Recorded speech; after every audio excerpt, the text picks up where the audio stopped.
24-ാം party കോൺഗ്രസിന്റെ ഭാഗമായുള്ള CPM Kozhikode ജില്ലാ സമ്മേളനത്തിന് ഇന്ന് വടകരയിൽ തുടക്കമാകും. പ്രതിനിധി സമ്മേളനവും പൊതുസമ്മേളനവും മുഖ്യമന്ത്രി പിണറായി വിജയൻ ഉദ്ഘാടനം ചെയ്യും.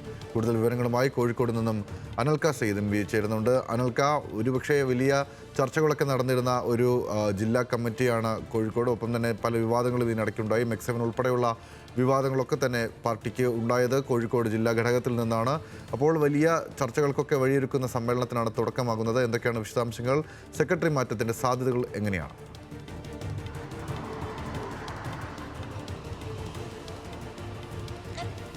ഗൗതം, 24-ാം പാർട്ടി കോൺഗ്രസിന്റെ ഭാഗമായുള്ള ജില്ലാ സമ്മേളനത്തിന് ഇന്ന് വടകരയിൽ തുടക്കമാവുകയാണ്. ഏകദേശം 10 മണിയോട് കൂടിയിട്ട് മുഖ്യമന്ത്രി പിണറായി വിജയൻ പ്രതിനിധി സമ്മേളനം ഉദ്ഘാടനം ചെയ്യും. ഏകദേശം 439 പ്രതിനിധികൾ, അതായത് വിവിധ ഏരിയകളിൽ നിന്ന് തിരഞ്ഞെടുക്കപ്പെട്ട 439 പ്രതിനിധികളും കൂടാതെ ജില്ലാ കമ്മിറ്റി അംഗങ്ങൾ ഉൾപ്പെടെ ഏകദേശം 500 പേരാണ് ഈ ജില്ലാ സമ്മേളനത്തിൽ പങ്കെടുക്കുന്നത്.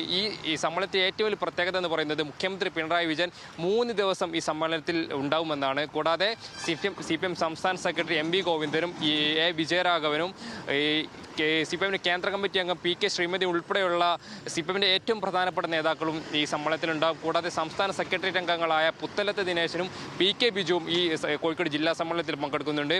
കഴിഞ്ഞ കുറച്ചു കാലങ്ങളായി ഈ CPM സംബന്ധിച്ച് ഈ കോഴിക്കോട് ജില്ലയിലെ പാർട്ടി എന്ന് പറയുന്നത്, അതായത് സംഘടനാപരമായും അതോടൊപ്പം തന്നെ പാർലമെന്റ് രംഗത്തും മികച്ച നേട്ടം കൈവരിച്ച ഒരു ജില്ല കൂടിയാണ് ഈ കോഴിക്കോട് എന്ന് പറയുന്നത്. അതായത് 13 നിയോജക മണ്ഡലങ്ങളിൽ 11 ഇടതുപക്ഷമാണ് ഭരിക്കുന്നത്. അതോടൊപ്പം തന്നെ സംഘടനാ രംഗത്ത് മറ്റു ജില്ലകളെ അപേക്ഷിച്ച് ഏറ്റവും മികച്ച നേട്ടമുണ്ടാക്കിയിട്ടുള്ള ഒരു ജില്ല കൂടിയാണ് കോഴിക്കോട് എന്ന് പറയുന്നത്. അത് പാർട്ടി അംഗങ്ങളുടെ അംഗത്വത്തിലും അതോടൊപ്പം തന്നെ ഈ മറ്റ് കമ്മിറ്റികൾക്കകത്തും ലോക്കൽ കമ്മിറ്റി ആയി കഴിഞ്ഞാലും ബ്രാഞ്ച് കമ്മിറ്റി ആയി കഴിഞ്ഞാലും വർധനവുണ്ടാക്കിയിട്ടുള്ള ഒരു ഘടകം കൂടിയാണ് കോഴിക്കോട് ജില്ലാ കമ്മിറ്റി എന്ന് പറയുന്നത്. 3 ടൈം പൂർത്തിയാക്കിയിട്ടുള്ള P മോഹനൻ ഇത്തവണ ജില്ലാ സെക്രട്ടറി സ്ഥാനത്ത് നിന്ന് മാറിയേക്കും. അതായത് 2015 നടന്ന വടകരയിൽ നടന്ന ജില്ലാ സമ്മേളനത്തിലാണ് P മോഹനൻ ജില്ലാ സെക്രട്ടറി ആയിട്ട് വരുന്നത്. അതിനുശേഷം 18-ലും 22-ലും P മോഹനൻ ജില്ലാ സെക്രട്ടറി ആയിട്ട് തിരഞ്ഞെടുക്കപ്പെട്ടു.